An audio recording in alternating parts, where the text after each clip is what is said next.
Hello everyone, welcome back to my channel. I hope आप सभी लोग अच्छे और स्वस्थ होंगे और आप सबकी पढ़ाई सही चल रही होगी। तो आज से हम एक नई सीरीज स्टार्ट करेंगे, उत्तराखंड अर्टी साइंस पेपर। उत्तराखंड अर्टी साइंस पेपर जो कि हमारा अर्टी का पेपर 18 अगस्त को होने वाला है। 18 अगस्त को अर्टी का पेपर होने वाला है। तो इसमें हम जो साइंस का पार्ट है, केमिस्ट्री का साइंस का पेपर, उसमें हम केमिस्ट्री के पार्ट को डिटेल में डिस्कस करेंगे। इसमें हम जो आज के लेक्चर में हम जो हमारा 2021 में यानी 8 अगस्त 2021 को जो साइंस का पेपर हुआ था, उसमें आज हम केमिस्ट्री के कुछ सिलेक्टेड क्वेश्चन को डिस्कस करेंगे।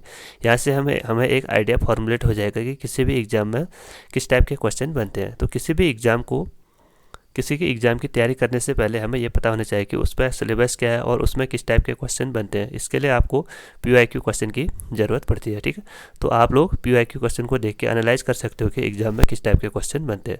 यहाँ पे हम जो क्वेश्चन आएगा, एक क्वेश्चन हम डिस्कस करेंगे, उसके साथ हम ये देखेंगे कि उससे किस टाइप के क्वेश्चन आने की पॉसिबिलिटी रहती है।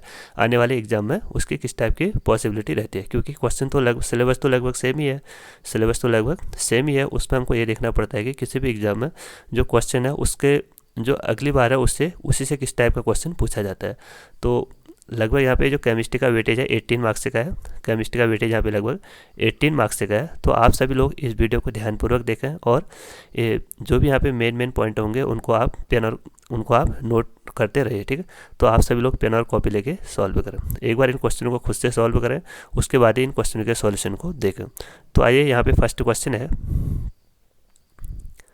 Which one is not fat soluble vitamin. यहाँ पे विटामिन के बारे में दिया गया है कि कौन सा विटामिन फैट सोल्यूबल नहीं है। तो विटामिन क्या होते हैं? वो ऑर्गेनिक कंपाउंड जो हमारे शरीर में स्मॉल अमाउंट में एनर्जी प्रोड्यूस करते हैं, उसको बोलते हैं हम विटामिन। ये 2 टाइप के होते हैं। सबसे फर्स्ट होता है हमारा विटामिन 2 टाइप के होते हैं। एक मिनट, इनको हम 2 टाइप से क्लासीफाइड करते हैं। एक तो होता है आपका फैट सोल्यूबल विटामिन, एक होता है आपका फैट सोल्यूबल विटामिन, और सेकंड होता है आपका water soluble vitamin. Fat soluble vitamin भी आपके 4 टाइप के होते हैं, जैसे vitamin A, vitamin D, vitamin E and vitamin के। और जो वाटर सोल्यूबल विटामिन होते हैं वो होते हैं आपके 2 टाइप के, vitamin A and vitamin C. तो यहाँ पे देखो, जो विटामिन ए है, विटामिन डी है, vitamin E and vitamin K. तो यहाँ पे हमसे क्या पूछ रहा है? नॉट फैट सोल्यूबल, यानी हमको यहाँ पे वाटर सोल्यूबल बताना है। तो वाटर सोल्यूबल कौन कौन से आपके? बी एंड सी। तो इसका कौन सा ऑप्शन सही हो गया? Option number D the right answer. ये तो था हमारा नॉर्मल क्वेश्चन, यानी जो फैट सोल्यूबल विटामिन है और वाटर सोल्यूबल विटामिन है वो कौन से होते हैं। तो आप क्या कर सकते हो, जो फैट सोल्यूबल विटामिन है इसको एक टिक के थ्रू याद कर सकते हो, अटैक, या इसको आप ऐसे भी याद कर सकते हो, KEDA, कीड़ा करके भी इसको याद कर सकते हो, ठीक। उसके बाद जो वाटर सोल्यूबल है, इसके ओनली 2 टाइप के हैं, तो उसको बोलते हैं आप BC, vitamin B and vitamin C. और जो विटामिन बी है ये भी कॉम्प्लेक्स टाइप का होता है, यानी इस पर अलग अलग टाइप इस पर प्रेजेंट होते हैं। अब ये तो था नॉर्मल क्वेश्चन। अब इस बार इसकी पॉसिबिलिटी होती है कि जो विटामिन है उस पर उनके जो अलग अलग विटामिन है उनके केमिकल नेम क्या होते हैं और उनसे कौन से डिशेज आपको ऑब्टेन होते हैं, ठीक। तो यहाँ पे देखो, यहाँ पे मैंने एक चार्ट ऐड किया है। तो जो विटामिन ए है उसका केमिकल नेम होता है रेटिनॉल। विटामिन ए का नाम क्या है? रेटिनॉल। और ये फैट सोल्यूबल विटामिन है। इसकी कमी से क्या होता है? नाइट ब्लाइंडनेस, यानी आंखों की जो रोशनी होती है वो कम हो जाती है, नाइट ब्लाइंडनेस इसको हम बोलते हैं। और भी जो विटामिन B1 है, इसका नाम होता है थायमिन। विटामिन B1 का नाम क्या है? थायमिन। इसकी कमी से कौन सा डिसीज होता है? इसकी कमी से डिसीज होता है हमारा बेरी। और उसके बाद विटामिन B2 को बोलते हैं हम राइबोफ्लोविन एसिड। ये भी हमारा वाटर सोल्यूबल है, क्योंकि जितने भी हमारे विटामिन बी और विटामिन सी है ये क्या होते हैं? हमारे वाटर सोल्यूबल विटामिन होते हैं। तो इसकी कमी से क्या होता है? देखो यहाँ पे ग्लूटाथियोन, ठीक। उसके बाद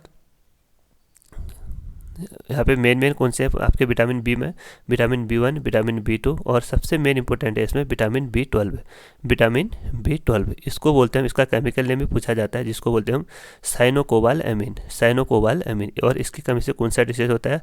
पर्सिस्टेंस एनीमिया इसके कमी से होता है। तो इसका इस बार आने की पॉसिबिलिटी है। जो विटामिन B12 है उसकी कमी से कौन सा डिसीज होता है और इसका केमिकल नेम क्या है? साइनोकोबाल एमीन। और जो विटामिन B12 है, जो साइनोकोबाल एमीन है, इस पे एक एलिमेंट प्रेजेंट होता है मेटल, जिसको बोलते हैं हम कोबाल्ट। क्यों?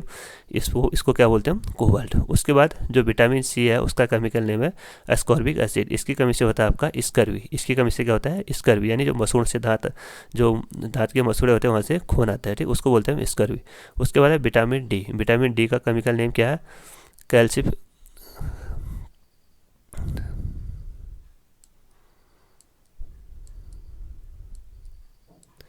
विटामिन डी का केमिकल नेम क्या है? कैल्सीफेरोल। इसकी कमी से कौन सा होता है? रिकेट से, यानी इसकी कमी से रिकेट से होता है। और विटामिन ई का नाम क्या है? विटामिन ए का नाम आपका टोकोफेरोल। विटामिन ए का नाम क्या है?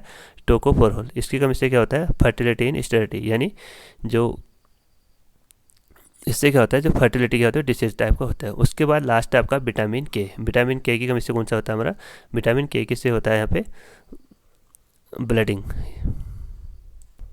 और इसका केमिकल नेम क्या है? फाइलोक्विनोन। फाइलोक्विनोन इसका क्या है? केमिकल नेम है। और इससे भी क्या हमारे फैट सोल्यूबल विटामिन है। तो यहाँ से हमने देखा कि जो विटामिन है उससे केमिकल नेम क्या है, उसके क्लासिफिकेशन क्या है, और उससे किस टाइप के डिसीज होते हैं। तो यहाँ हमने इसको डिस्कस किया। आप सभी लोग इस चार्ट को अच्छे से नोट डाउन कर लें। उसके बाद यहाँ पे इसमें सेकंड क्वेश्चन है, the bond angle in NH3 molecule is, यानी जो NH3 यानी अमोनिया मॉलिक्यूल है उस पर बॉन्ड एंगल क्या होता है। तो इसको बॉन्ड एंगल से समझने से पहले आपको इस पर आना चाहिए कि इस पर किस टाइप का हाइब्रिडाइजेशन है। हाइब्रिडाइजेशन क्या होता है? Intermixing of atomic orbital. उसको निकालने का फॉर्मूला होता है जेड जो यहाँ पे रिप्रेजेंट करता है एटॉमिक, जेड यहाँ पे रिप्रेजेंट करता है आपका हाइब्रिडाइजेशन। इसको निकालने का फॉर्मूला होता है 1/2 total number of valence electron in central atom minus plus, अगर उस पर नेगेटिव चार्ज होता है तो उसको हम प्लस करते हैं, और माइनस अगर उस पर पॉजिटिव चार्ज होता है तो हम उसको माइनस करते हैं, प्लस मोनोवैलेंट एटम।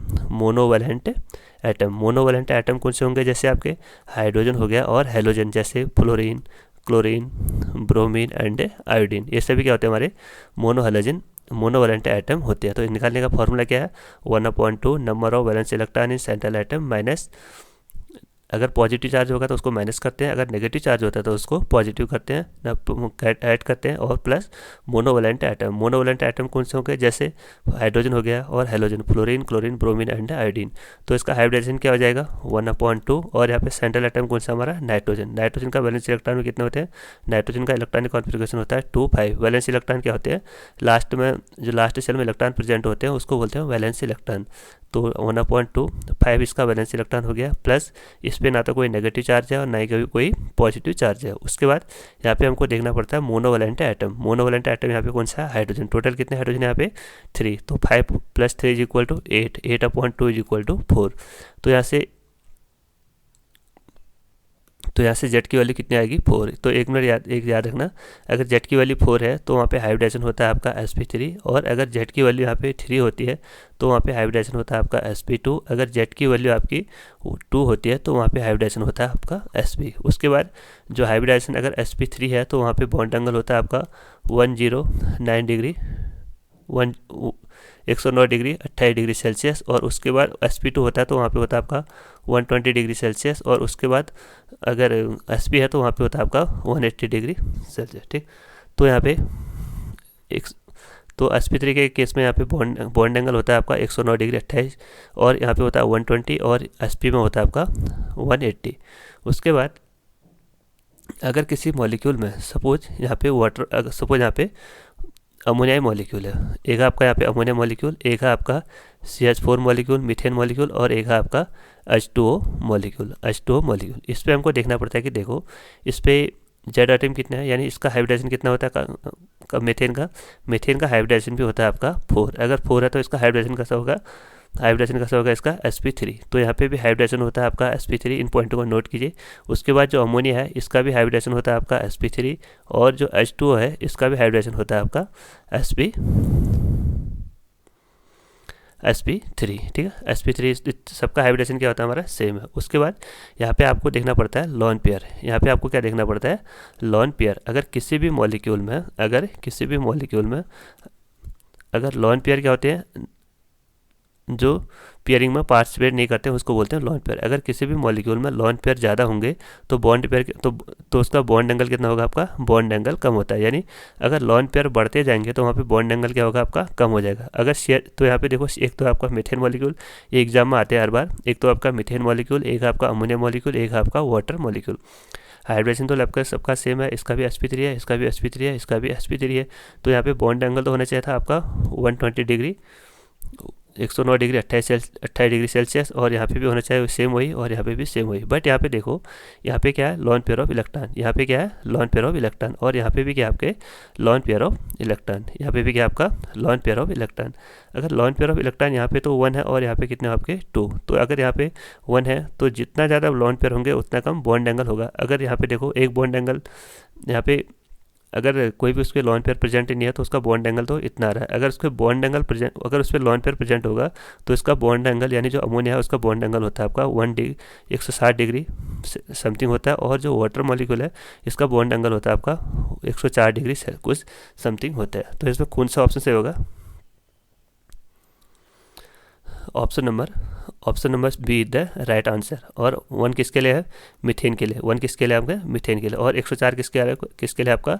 H2O के लिए। और जो 120 किसके लिए होता है आपका? BF3 के लिए। यानी जिस भी मॉलिक्यूल में sp2 हाइब्रिडाइजेशन होता है वहाँ पे 120 डिग्री सेल्सियस वहाँ पे उसका बॉन्ड एंगल होता है। ठीक, उसके बाद यहाँ पे देखो जो वाटर मॉलिक्यूल है, एक है आपका अमोनिया मॉलिक्यूल, एक है आपका वाटर मॉलिक्यूल, एक है आपका अमोनिया मॉलिक्यूल। इस पे आपको देखना पड़ता है लॉन पेयर। लॉन पेयर कैसे निकालते हैं? Lone pair is equal to Z minus surrounded atom. और एक मॉलिक्यूल यहाँ पे और ले लो CH4। तो यहाँ पे भी लॉन पेयर कैसे निकालेंगे? Z यहाँ पे क्या है? हाइब्रिडाइजेशन नंबर, और यहाँ पे क्या है? Surrounded atom. तो फर्स्ट के केस में क्या है? फर्स्ट के केस में यानी CH4 के केस में क्या है? यहाँ पे इसमें टोटल कितने लॉन पेयर आएंगे? एक तो इसका हाइब्रिडेशन होता है आपका 4 माइनस सराउंडेड एटम कितने यहाँ पे? कार्बन को कितने एटम ने सराउंड किया है? 4। तो यहाँ पे 4 माइनस 4 इज इक्वल टू 0, यानी इस पर तो कोई भी लॉन पेयर प्रेजेंट नहीं है। उसके बाद सेकंड है आपका NH3, उस पर कितने आपके सराउंडेड एटम कितने लॉन हाइब्रिडेशन कितना उसका 4, और उस पर सराउंडेड एटम कितने आपके 3। तो यहाँ पे कितना लॉन पेयर आ रहा है आपका 1। उसके बाद थर्ड है आपका H2O में यहाँ पे जेड की वैल्यू कितने, यानी हाइब्रिडेशन कितना उसका 4, और उस पर सराउंडेड एटम कितने आपके 2। 4 माइनस 2 इज इक्वल टू 2। तो यहाँ पे लॉन पेयर कितना आ गया आपके 2। तो इसका जो स्ट्रक्चर होता है, क्योंकि जो अगर sp3 हाइब्रिडेशन है तो उसका स्ट्रक्चर होता है यहाँ पे टेट्राहेड्रल, जिसको हम TD से रिप्रेजेंट करते हैं।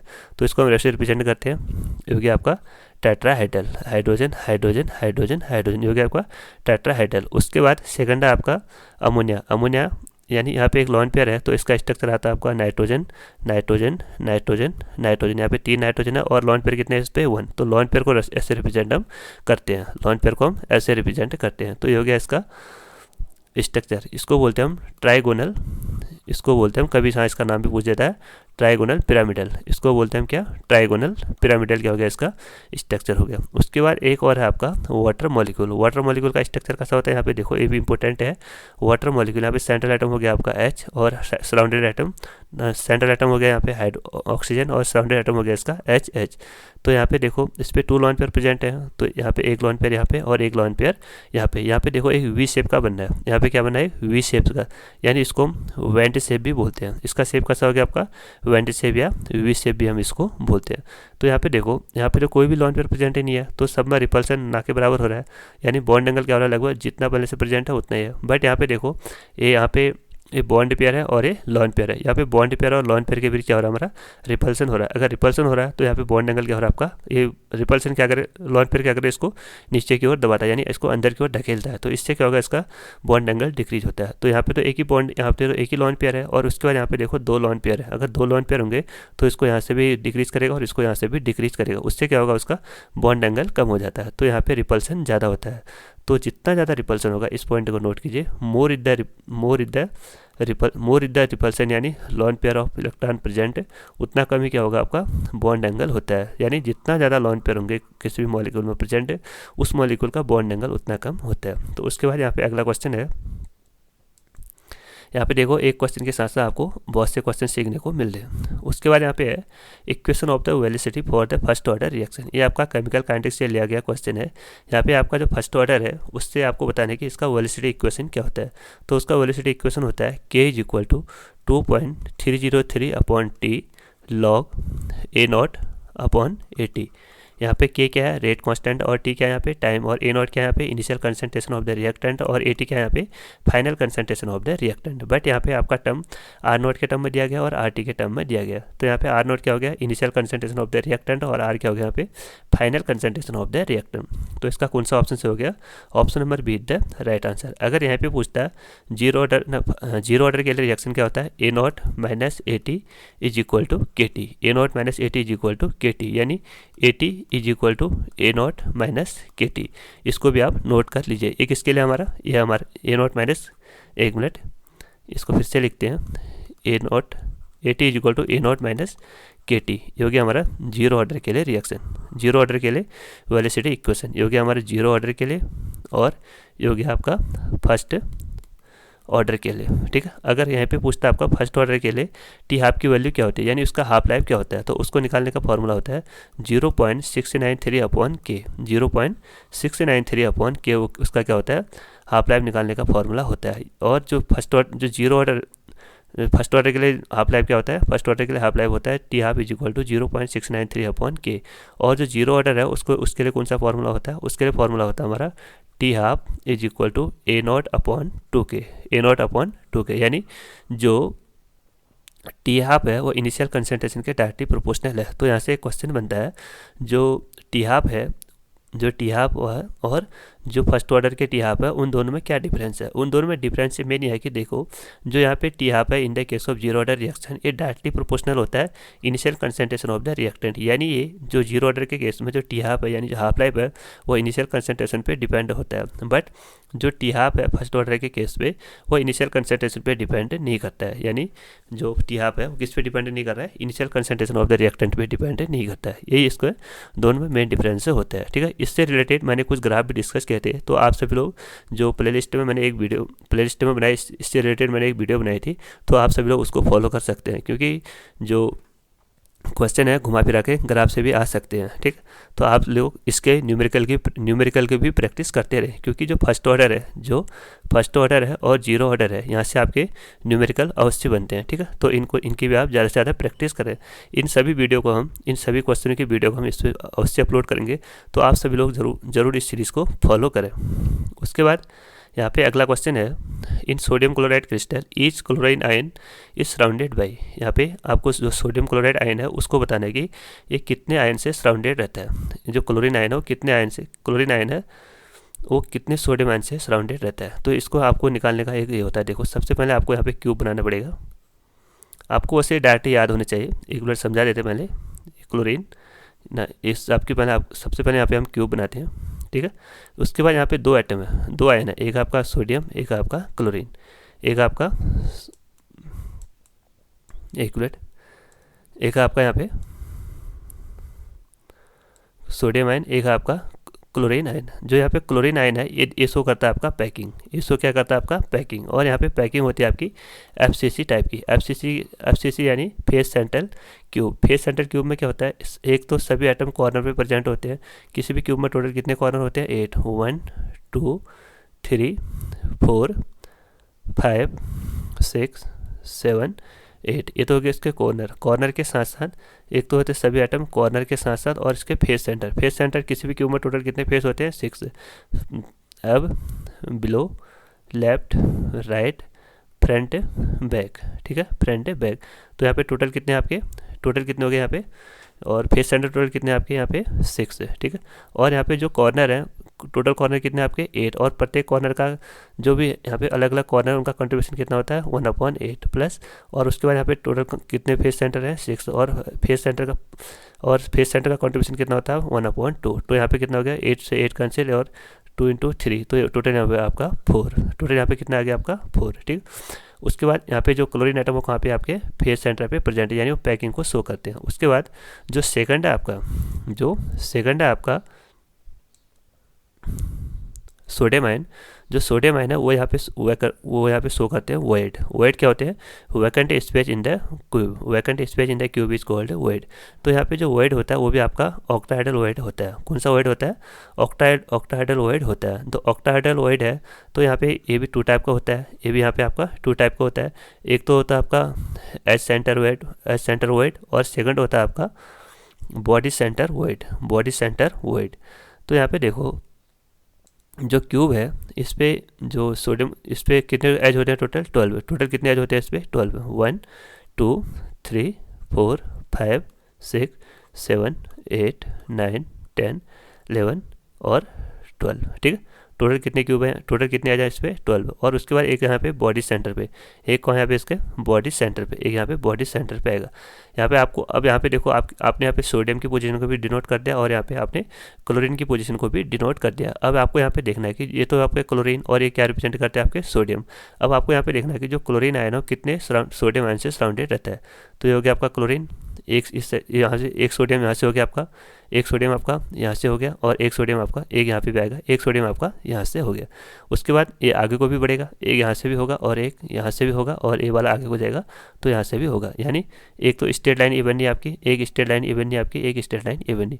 तो एक यहाँ से हो गया, एक यहाँ से, एक यहाँ से, एक यहाँ से, एक यहाँ और एक यहाँ से। तो टोटल कितने आ रहे हैं आपके 6, टोटल कितने आ रहे हैं यहाँ पे आपके 6। तो क्लोरीन आयन टोटल कितने सोडियम आयन से सराउंडेड है यहाँ पे 6, तो 6 सोडियम आयन से यहाँ पे सराउंडेड है। तो इसका कौन सा आंसर सही हो गया, answer number see the right answer. Surrounded यानी यहाँ पे देखना कि जो भी आपका क्लोरीन आयन है, सोडियम आयन है, वो टोटल कितने आयन से सराउंडेड है, यानी वो कितने आयन को टच कर रहा है, उसके कोऑर्डिनेशन नंबर टच कर रहा है, यानी नेबरहुड पे उस पर कितने पार्टिकल प्रेजेंट है, उसके आपस पे कितने आइटम उसको टच कर रहे हैं। सपोज यहाँ पे सोडियम ही है, सोडियम की यहाँ पे देखो पोजीशन, सोडियम को कितने सराउंडेड आइटम यहाँ टच कर रहे हैं, 1 2, एक हो गया आपका 3 और इस साइड भी होगा 4 और एक हो गया आपका 5 और एक इस साइड भी होगा तो 6। तो यहाँ पे टोटल कितने कर रहे हैं आपके 6।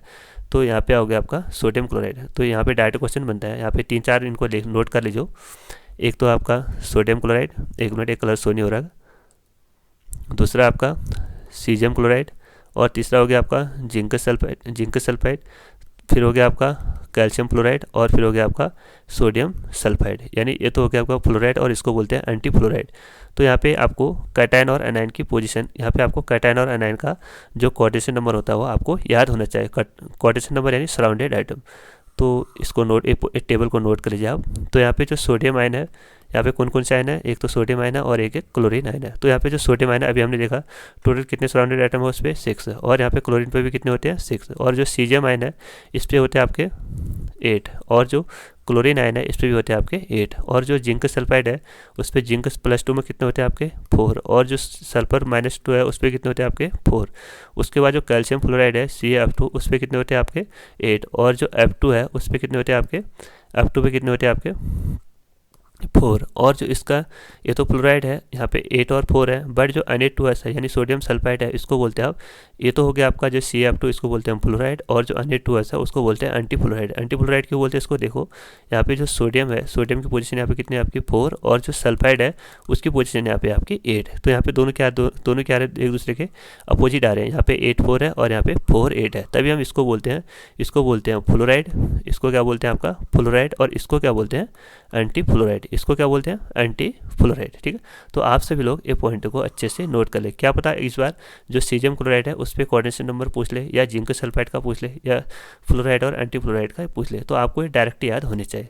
उसके बाद यहाँ पे एक आता है आपका कोऑर्डिनेशन रेशियो, एक यहाँ पे आता है आपका कोऑर्डिनेशन रेशियो। ये रेशियो भी आपको याद होना चाहिए। अगर जो कैटायन और एनायन का रेशियो, लेस देन 0.15 है, 0.115 है, तो वहाँ पे कोऑर्डिनेशन नंबर होता है आपका 2 और वहाँ पे जो ज्योमेट्री आती है वो आपकी लीनियर आती है, जैसे BeCl2। ठीक, उसके बाद अगर कोऑर्डिनेशन रेशियो नंबर आपका 0.115 टू 0.225 के बीच है, तो वहाँ पे कोऑर्डिनेशन नंबर होता है आपका 3 और वहाँ पे जो ज्योमेट्री होती है आपकी ट्राइगोनल प्लेनर। वहाँ पे आपका एग्जांपल आता है B2O3, ये आपको याद होना चाहिए। उसके बाद थर्ड है आपका 0.225 से 0.414, तो वहाँ पे कोऑर्डिनेशन नंबर होता है आपका 4, तो वहाँ पे ज्योमेट्री आती है आपकी टेट्राहेड्रल। तो यहाँ पे आना चाहिए आपका जिंक फ्लोराइड। यहाँ पे देखो जिंक सल्फाइड आ गया, तो यहाँ पे पूछ सकता है कि जो जिंक सल्फाइड है उसका ज्योमेट्री कैसा होता है टेट्राहेड्रल और उस पर कोऑर्डिनेशन नंबर कितना होता है 4 और उसका रेडियस रेशियो क्या होता है, तो उसका रेडियस रेशियो भी आपको याद होना चाहिए। कितना रेडियस रेशियो 0.025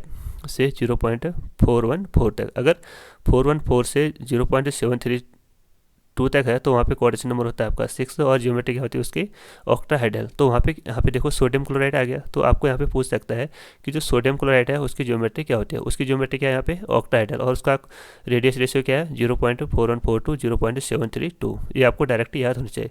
उसके बाद जो one of the most important है वो आपका 0.732 से 1। तो वहाँ पे कोऑर्डिनेशन नंबर कितना होता है आपका 8। वहाँ पे कोऑर्डिनेशन नंबर कितना होता है आपका 8। ये अभी हमने सभी डिस्कस किए थे। कोऑर्डिनेशन नंबर कितना होता है आपका 8। तो वहाँ पे और ज्योमेट्री कैसी होती है आपकी क्यूबिक, ज्योमेट्री कैसी होती है आपकी क्यूबिक। और वहाँ पे एग्जाम्पल क्या है सीजियम क्लोराइड, CaCl2 क्या हो गया इसका डायरेक्ट आंसर हो गया। तो आई होप आप सभी को ये आज के क्वेश्चन समझ में आगे होंगे। अगर आप इस चैनल पर नए हो तो इस सीरीज़ को ज़्यादा से ज़्यादा फॉलो करें। आज से हम जो यहाँ पे NCERT के एग्जाम्पल हैं और साथ ही साथ जो यहाँ पे PYQ क्वेश्चन है उससे रिलेटेड और किस टाइप के क्वेश्चन बन सकते हैं उनको हम हर एक एग्जाम में डेली सॉल्व करते रहेंगे, ठीक है।